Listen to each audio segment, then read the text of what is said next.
আচ্ছা দেখো, এই টাইপের সামস কিন্তু এসএসসি, সিএইচএসএল এবং সিজিএল এ কিন্তু আসতে পারে। ওই জন্য বেস্ট টেকনিকটা তোমরা দেখে নাও।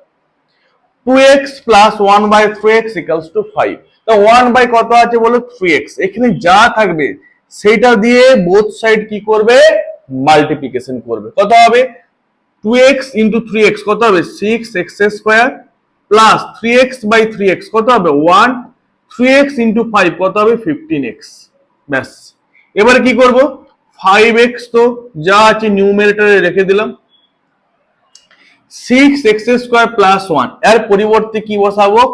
15x plus 20x equals to কত হবে? 5x by 35x। x x cancel, 5 5 cancel, কত হবে? 7 ইকুয়ালস টু 1/7। অ্যান্সার কত আসবে?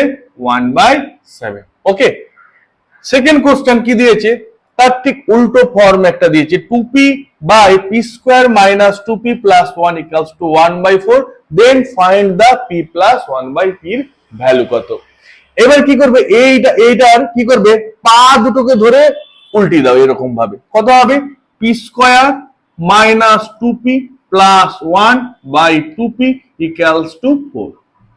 এবারে কিছু না বস, জাস্ট সেপারেট করো। সেপারেট করলে কত হবে? দেখো, p square by 2p minus 2p by 2p plus 1/2p equals to কত হবে? 4। তাহলে এক কাজ করো না, 2 দিয়ে বোথ সাইড কি করবে? ডিভাইডেড করে দাও। তাহলে এটা কত হবে বলো? 2 হয়ে যাবে। ওকে।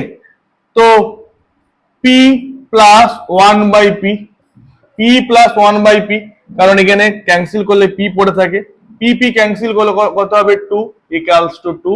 Therefore p plus 1/p equals to কত হবে? 4। This is the required result.